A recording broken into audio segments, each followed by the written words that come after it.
Welcome in, everybody. It's leading off. It's time to step out of the on-deck circle and into the batter's box with me, Joey P, Joe Pisapia, and that man, Dan Harris.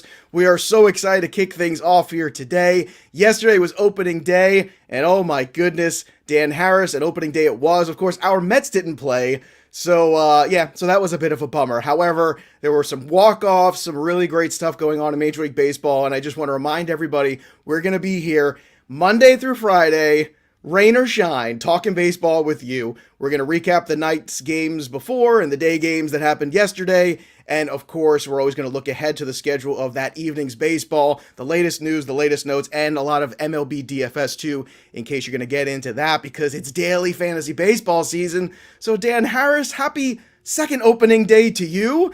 How did it feel to have baseball back? Simultaneously amazing because baseball, incredible, and also a little sad because our Mets, which was really Jacob deGrom, ready to go, ready to watch, got postponed. Kind of a little bit of a reality check into that the whole COVID thing is something that fantasy managers are going to have to deal with and prepare for. Outside of that, I mean, you had home runs and snowstorms, you had walk-offs, you had new closer situations. I loved it. It was great. Everything about it. Yes, the new closer situations on day one. You got to love that. Yeah. That's always the best. So let's start with some of the big news, actually, that went down, too, because, of course, that's the worst thing in the world as a Met fan, to wake up on April Fool's Day and see all this news that I did about Lindor signing. When this can't be true, can it? Can it actually be true, or is this just a cruel prank? But it is true. Lindor signs a 10-year extension, $341 million. That extra $1 million is very important. I'm not sure why, but I'm glad that it happened. But look, Lindor is there now. I don't know how this affects them going forward with, re-signing guys like Conforto, but I think the Mets did themselves a good service here. They made this trade. They got Lindor for, I think, cents on the dollar, basically. And now extending him, to me, this makes all the sense in the world, and I think that this was a great move by the Mets. They followed through. They got the deal done. No more coupons. That's right. It's no more Wilpons, no more Freddie Coupon. It's all about Steve Cohen opening up the purse strings, and it's nice to see for a change. So I'm excited, and I think the Mets pitching staff will be excited to have Lindor playing shortstop for the next decade. Yeah, it obviously doesn't have any impact on him, on anybody this year, of course, because he would have played this year, but certainly from a personal standpoint with the Mets, but also just generally speaking, if you are in a dynasty format, it is good for Lindor. I think it's going to be a good environment. You can tell that the owners are going to spend money, obviously. And now that you've got, a guy like Stroman or anybody who relies on ground ball, the infield defense is going to be pretty short up for the next several years. So start us off on the right foot, at least in that sense. Now, starting off on the wrong foot, Alberto Mondesi, one of my big busts of the year, started off on the IL. So, as everyone knows, that Bobby Witt parade is beginning. You can get your bicycles and get them all ready to go. We're going to start the parade out in front of my house in a couple hours for the Bobby Witt Jr. But we also had Sixto Sanchez dealing with some shoulder inflammation. You remember he got kind of sent down to the alternate site, which is also where they keep Dan Harris and myself when we're not doing shows. We already said that we live in the alternate site. FantasyPros brings us in just to do the show, and then they put us back to the alternate site to keep everybody else safe. And that was kind of a bummer. Then the Trevor Rosenthal stuff just kind of seemed to came out of nowhere. So that closer situation now in Oakland's wide open, which is so frustrating. I know you and I were very much into Rosenthal. So now it's going to be Diekman, maybe a little Romo here. So what are your thoughts on these two injuries that have come? Well, actually three now that I think about it with Mondesi too.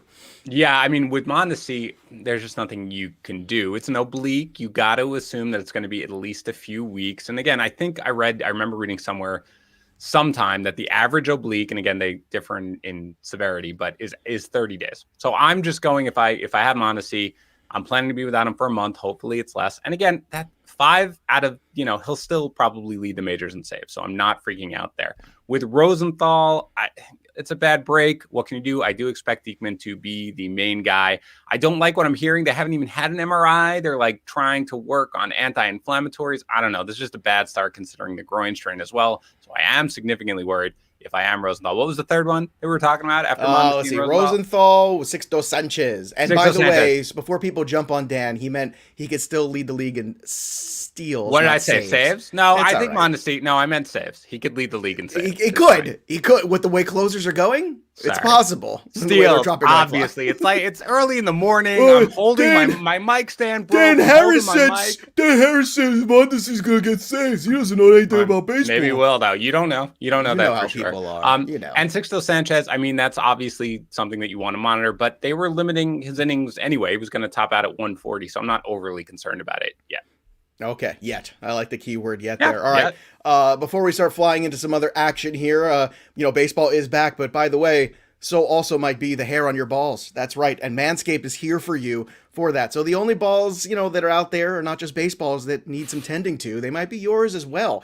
And Manscaped's got you covered because they spent the last 18 months perfecting the greatest ball hair trimmer ever created, the Lawnmower 3.0. And you're going to want to tune into us all the time on YouTube as well for this channel so you can get all these kind of reads live and get all this stuff here and understand how great these Manscaped commercials are going to be here, because Dan Harris and I got some plans here. But let me tell you something. They've got advanced skin-safe technology, pioneered by Manscaped. I'm telling you, I've got one. It is awesome. Look, I'm an Italian man, okay? I'm not ashamed that I am a full, robust Italian man. And this little trimmer, let me tell you, it does a great job. It's got the little light on it too, which I really like, so I can trim in the dark. I don't know why I do that, but I do. But it's a good thing that I have it. And I'll tell you right now, they've upgraded the 7,000 RPM motor with the quiet stroke technology, which is also the same technology that powers Fernando Tatis Jr. A lot of people don't know that. It's the quiet stroke. And don't forget about the charging stand, which is awesome too. So it just kind of sits up there in the little stand. You charge it, boom, you're done. It is a fantastic piece, so you can trim yourself. Pool season, beach season's right around the corner, and right now you can get 20% off with the code leadingoff at manscaped.com. So go to manscaped.com, use the code leadingoff, and get your 20% off plus free shipping. That's right, manscaped.com is a place to go, and your balls will thank you. Now, Dan, let's go through here yesterday's action. We had some walk-offs, as you said, some exciting baseball day one. And you can always take, opening day and you got to throw it out the window because you see some things, you go, oh, look, I was right about this, wrong about this. It's one game. It's 161 of these to go. But let's go first with the Yankees and Blue Jays. Teoscar Hernandez going yard in this one. Garrett Cole looked pretty much like Garrett Cole. And then, of course, it gets to extra innings. Gary Sanchez went yard also. But the Yankees, a lot of strikeouts, a lot of runners stranded. Jordan Romano picks up the victory here in the win, and Merriweather gets the save. So, look, I mean, Garrett Cole's going to have his first chance to really pitch in front of Yankee fans, which should be interesting. But, the Yankees yesterday just weren't able to kind of connect, and unfortunately, this is the Yankees, right? When they're hitting home runs, they're brilliant, and when they're not, it's not quite as good. Yeah, I mean, you don't want to draw too many conclusions. Of course, you wouldn't from any one game, but of course, it's cold everywhere, so that's going to explain a lot of the bad pitching performances. Not in this game, though. Pitchers were fine. I do think that Teoscar Hernandez, I admit I'm a little even more intrigued than I was a little bit. Just you see like a 440-foot home run, you get excited. And it was good to see Sanchez get started on the right foot. I think that's really important for him after last year's disaster. So no big takeaways or anything like that, other than I had actually forgotten that extra innings still begins now with a man on second base until I was watching that game. But other than that, I really think for the most part, just kind of nothing to real takeaway other than a little more intrigued with Sanchez and Teoscar Hernandez. Miggy Cabrera took Shane Bieber deep in the snow, which was, that was a beautiful kind of picturesque moment there. I'm happy Miguel Cabrera got that moment. They scored a couple runs on Bieber early, and then he struck out 12 guys. He was awesome. He was the good chalk yesterday in pitching. Let me tell you, I had Bieber yesterday on FanDuel, and look, Bieber is that dominant. This was just a weird one-off in the snow, and the Indians lineup didn't show up. I'm not going to take too much out of this one. We also had a really fun walk-off. I got to see this one and the Milwaukee walk-off too. Segura driving in that run. By the way, as the Phillies beat the Braves 3-2, did you see the Bryce Harper Fanatic cleats? Because they were pretty awesome. Yes. Oh, God. The best. Bring a little style. I love it. And I don't know why don't people like Bryce Harper? He does things like this. I don't get it. It's great. Yeah. He's George Brett with flair. Like, what's wrong with this? Come on, man. He's intense. If he plays for your team, you love Bryce Harper. And I get if he doesn't play for your team, you don't like it. That's fine. But, man, I think this was awesome. And good on the Phillies. Noah pitched pretty well in this one. Yeah. Obviously, the pitching wasn't the problem here. The offense was slow. But, look, I want people to start enjoying Bryce Harper and stop taking him for granted. Well, Bryce Harper's great. I have tons of shares of him. I think he's going to have a huge year. And even if he doesn't, he's basically a 265, 35, 100 type of guy with 15 steals. I did think that Nola, in a day where so many ace pitchers were really, really struggling, Nola looked great. I mean, you can't get out Pablo Sandoval. Like, who's going to get that guy out at this point? So you give him you forgive the homer in there. But for the most part, Nola looked really, really solid. Very encouraging to see in his first start against a very good Braves lineup. The other walk-off was the Milwaukee Brewers, 6-5 over the Twins. This was a fun one, too. I kind of watched this comeback. I watched Colomé struggle a little bit in this inning. And good news for all you Christian Yelich folks. He looks free and easy swinging the bat. I mean, he is swinging from the heels. You did, and that's why I'm bringing it up, because I'm letting you take a little victory lap around the alternate There's nothing site. better than April victory laps. There's really nothing better than April 1st victory laps, right? That's when you really want to do it all day long. Look, I nailed it. Absolutely. The one thing, by the way, Joe, he really did. Like, he had a swing against Colomé where he missed it, where I was like, geez, that there's so much torque in that swing when he had it, he missed, and then the next ball he hit out, and Kepler misplayed it there in the outfield. Actually, in his glove, and it bounced out. The guy hit it so damn hard, but it was pretty good, and it was good to see Buxton look good too in that game. Yeah, it was. Again, he struck out like his first two plate appearances. Was like, that's ugly, but obviously he did hit the home run later. He also had the steal. A little worried about Maeda, not a ton, just because I think he goes so much to his off-speed stuff, and that's what sort of had success a lot with him last year. The Brewers clearly adjusted after the first inning. We're just like, I just don't think we're going to swing at this, because the vast majority of them are trying to get us to swing out of the strike zone. So it was a great approach by the Brewers. I want to see how Maeda adjusts next game. But yeah, Yelich for sure. Yelich looked fantastic. It's going to be a monster year for the guy. Brian Hayes looked good too with a home run in opening day. 5-3. The Pirates beat the Cubs. I was actually on TV with Scotty Farrell yesterday on Sports Grid. We were talking baseball there right when this happened. He's a huge Pirates fan. And of course, Scotty Farrell with his great Scotty Farrell voice going, "See, Joe, you tease me about my Pirates. You see, now we're going to go 162-0, baby." Yep. And he was just hysterical. He's wearing his Pirates hoodie the whole time. So I was like, enjoy it now. This is a nice opening day moment, but don't get too used to it. Moving on for the rest of these games here, the Padres 8-7 in what should have been a little bit more of a, we were expecting a little bit more pitcher friendly going on here, maybe with the Padres and D-backs. Well, Darvish gave up some runs, but I think this will all settle out eventually. Melanson got the save. Pagan got the win. Hosmer had a homer and 3 hits there, so good game for him. We're going to talk a lot about the Padres today, too. Can I ask? Do you think Melanson's the guy with that save? I think he's the early guy for sure. Okay. And I think should he falter, they won't hesitate to go away. But I think this is always the case. Managers always go back to the guys got experience. They like the veterans in the ninth inning. This is where all the metrics of baseball still haven't caught up with the old school mentality, which I'm fine with. I actually think there's something to this, getting the guy out there in the ninth inning who can do that. Yep. Then we've got Clayton Kershaw in a tough start here for him in Colorado. Let's not do too much on this. Right. Cody Bellinger had a home run assisted by Raimel Tapia. But 8-5 Rockies end up winning the day. So good on the Rockies there. It's nice of them to come out win the game. Bad first day for Luis Castillo. Got shelled early. Jack Flaherty didn't look good either. By the way, you do know that Bellinger didn't get credited with that homer, right? Because okay. I just want to make it. And officially, he did not hit a homer. Officially, he didn't. Officially, it's like Robin Ventura's walk-off, grand slam single over there. Exactly. I just want to clarify that. It was a negated homer, is what it was. It was he passed. He passed with Turner on the base path. So anyway, weird thing. All right, go ahead. Weird stuff happens. Weird stuff on opening day. Then you've got Flaherty, which is what I keep saying about the Cardinals, is the inconsistencies, right? If Jack Flaherty is going to be an ace, he's got to come out and be an ace. And he's got to do it consistently over a longer period of time, not just in splits, not just in small windows. And I don't think if you are the Cardinals, this is the way you want to start. I mean, it's one game. I understand that. But still, it's like you want Jack Flaherty to go out there and be dominant. And Castillo wasn't dominant either, obviously. So we'll chalk this one. We'll throw it away. And I think Luis Castillo will get right. It's just a bad first start. I'm not freaking out. Do you think people are freaking out about this first start for Castillo? I mean, I think hopefully, unless you're a newbie to fantasy baseball, you understand that like there are going to be bad starts. That's just what's going to happen, especially early right now with the weather not great. I want to give Flaherty a little bit of a pass just because I almost think sometimes it's harder for major league pitchers to pitch with like an 8-run lead. Like it's just, you sort of like, okay, I just want to get this going. I want to get this going. And he couldn't. So Castillo, bad day. I had zero concerns if you're a fantasy baseball manager. No concerns about any of these ace starters going in the first day. Okay, good pitchers duel with the Rays and Marlins there. Alcantara looked terrific there. Glasnow as well. 1-0 game in that one. The Royals and Rangers 14-10. I had a lot of Royal side of this game. I did not have the Ranger side. I wasn't quite anticipating this. But Michael Taylor homered. Soler hit a blast. Whit Merrifield, my boy, went yard. So that Royal stack with Bieber was what I was approaching yesterday, and that was a good first start to the day.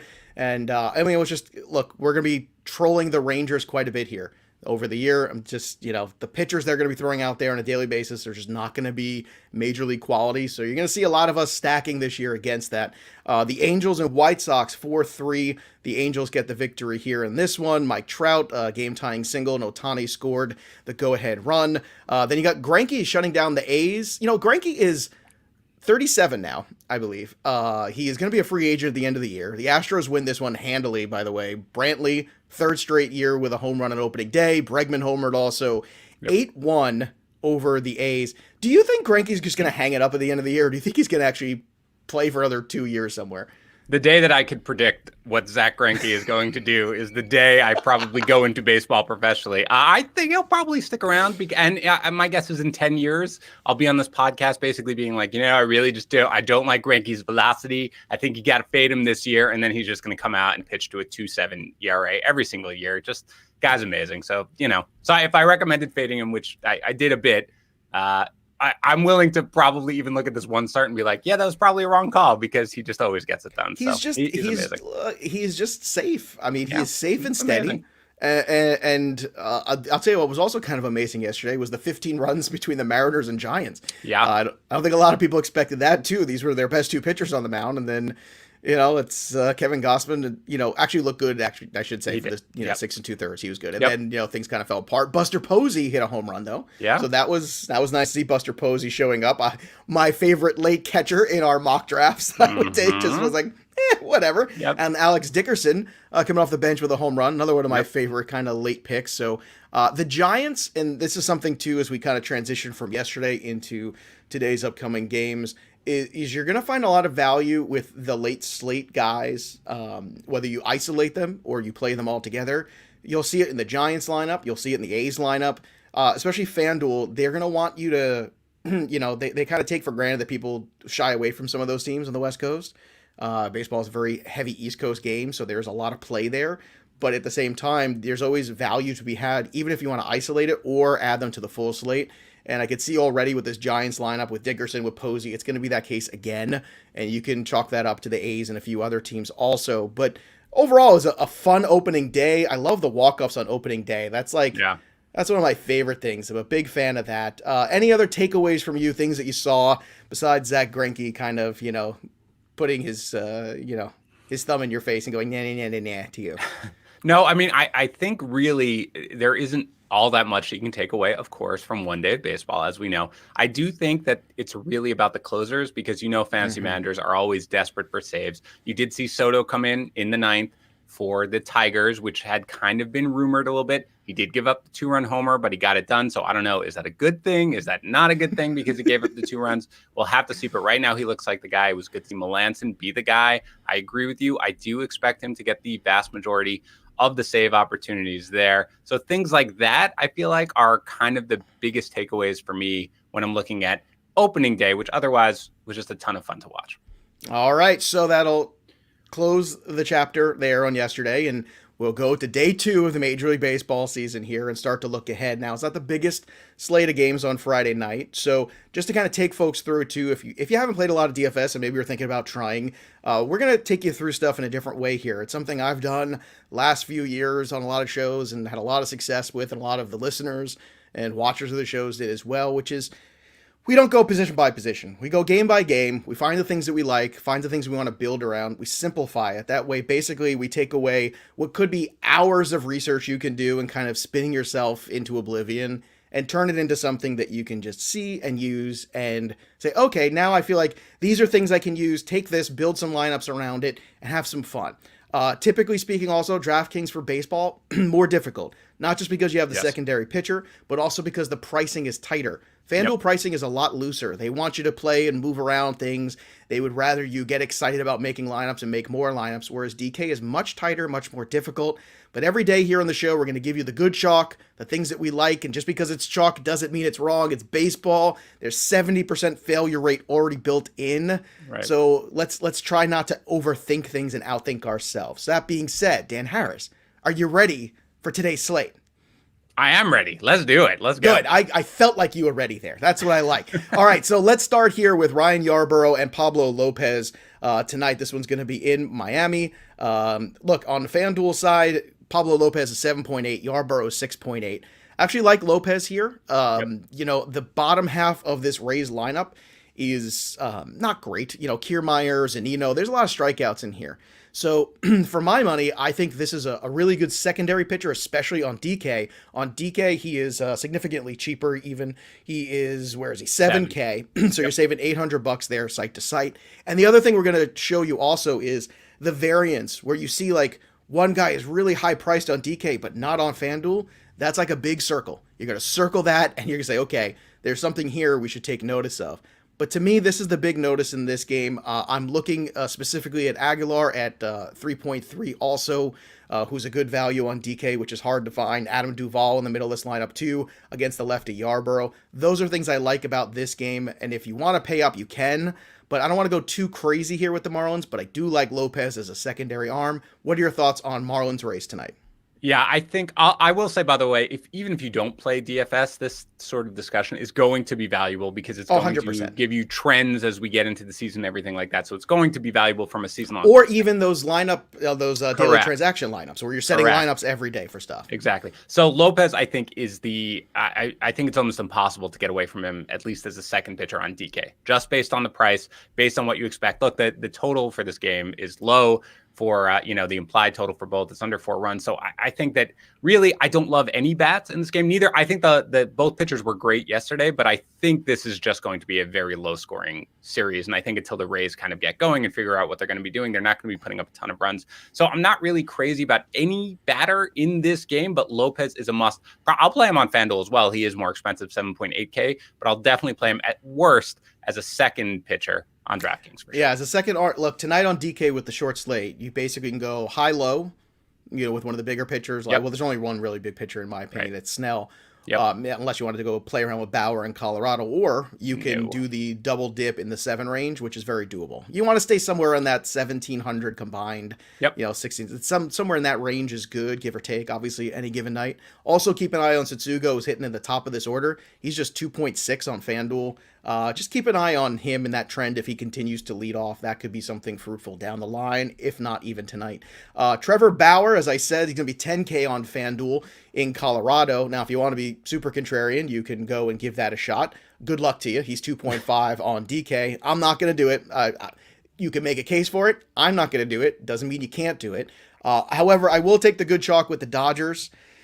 And there is a little bit of leeway here. There's some cheaper bats, 3.5K Justin Turner on FanDuel. You've also got Pollock and Gavin Lux. I would keep an eye on those two guys too. Just make sure they're in the lineup against Senzatella. Any thoughts about being a little contrarian going against Trevor Bauer just because it is Colorado with some of those Rockies? Yeah, I actually have no problem with it, especially if you're looking to save money. I mean, it's not like Bauer was lighting it up in the spring. And again, as much as we're like Bauer had almost an historic season last year, it's not like he is Jacob deGrom, who every year is just going to dominate. In Colorado, I'm perfectly willing, especially if I get some cheap bats. Like, I really like Sam Hilliard. He didn't play yesterday because, the Rockies are very heavily righty versus lefty, lefty versus righty. But Hilliard, I mean, on DK, he's 2.3. Like, that's a guy who I'm probably going to have when I need to save money and everything like that. So I've got no problem. I'm not going to stack the Rockies or anything like that because I don't think that's going to be the winning strategy. But in terms of just looking for a cheaper bat or something like that, I'm more than happy to go for somebody. And Hilliard was a guy who I like on a season long perspective anyway, is a guy who stuck out to me given his price. All right, you got the White Sox and Angels. This one's a little 4 outcome to me, and you're going to hear us say this a lot. Whenever you see a game that has 4 potential outcomes, I don't like to invest in it, whether it be a wagering or DFS. It's kind of all over the map. Now, you can go and try to attack every angle if you want to play a lot of multi-entry and you're that kind of a player. That's cool. For me, I kind of walk away. I will say this, Mike Trout historically has great numbers against the White Sox for whatever reason. He's getting the lefty in Dallas Keuchel. If you want to pay up, okay, tonight's a night you can justify it with the lefty on the mound. He's 4.5 on FanDuel. Of course, on DK, he's 5.9, so he's pushing 6, that max. So, look, it's up to you. However, I'm going to pass on this game. I also thought it was a little much. I know they love Eloy Jimenez, he's their teammate. But, I mean, hanging the jersey and the thing and, like, just bring it out. I mean, geez, like, the guy didn't die. Like, I know. He's hurt. Like, yeah, I love it. I love that they love him that much. But I was like, boys, I think this is a little much.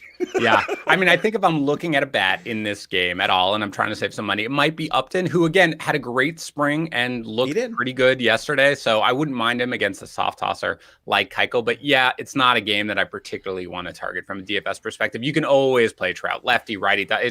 He's better against righties, I think, regardless. But yeah, you can start him anytime you want. If you can fit him in and on FanDuel, like you said, Joe, it's a lot easier to fit in the high price players and then just kind of make up the ground later. Tell me, FanDuel is loose. It is loose for baseball. It's fun. Yep. Now, this next pitcher we're going to talk about in the A's and Astros game, this is a great tournament play tonight on FanDuel, in my opinion. It's 7.2.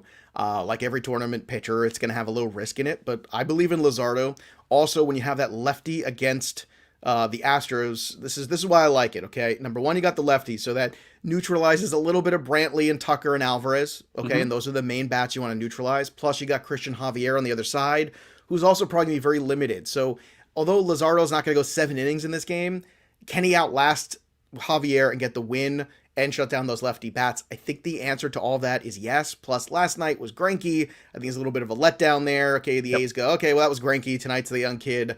And they've got a lot of lefty power in there. They've got Matt Olson. I mean, Moreland can go yard, too. I think that there's, you saw Ramon Laureano look great, and he is cheap on both sides. I want to point out Laureano, $3K over on FanDuel. Over on DK, he is cheap also, just 3.6. He looked great yesterday. I want to capitalize on that too. So I like Luzardo. He's also a good secondary arm on DK because he is just 7.9. So are you rolling with me in Luzardo as that secondary arm tournament play tonight against the Astros? Because I also think the roster percentage will be low because people see the Astros and they go, oh, the Astros scored a ton of runs yesterday. They look great. But, that was yesterday. Today's a new day. Yes, it is. Yeah.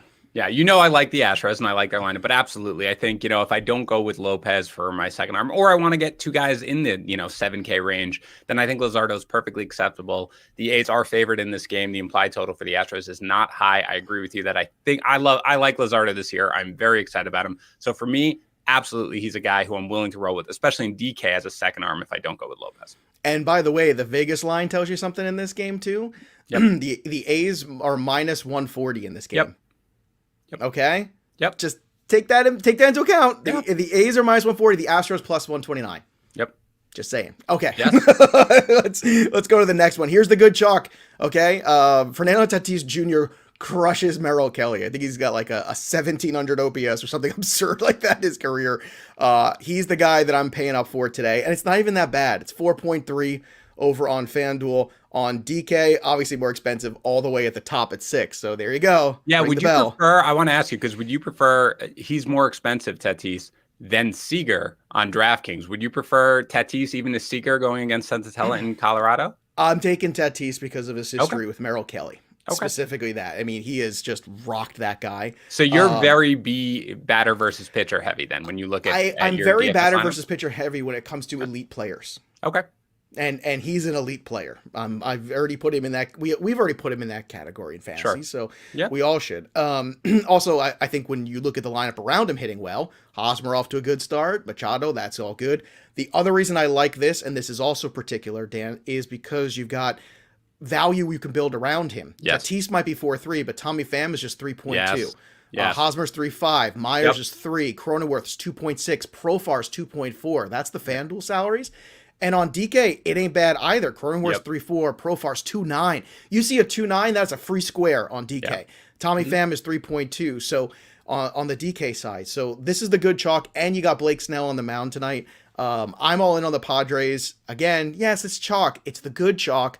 Don't shy away from it. And you could take these kind of lineups that seem like cash games, and I'm telling you, for small, like even for a buck tournament, you can throw these in there, and you might be surprised at how well they do. Because so many times, especially in baseball, people try to get so strange instead of trying to get so good, that there's a lot of what I call dead weight in those big tournaments that you can actually take cash game lineups and actually do okay with them. And we did it consistently the last few years on some of my shows.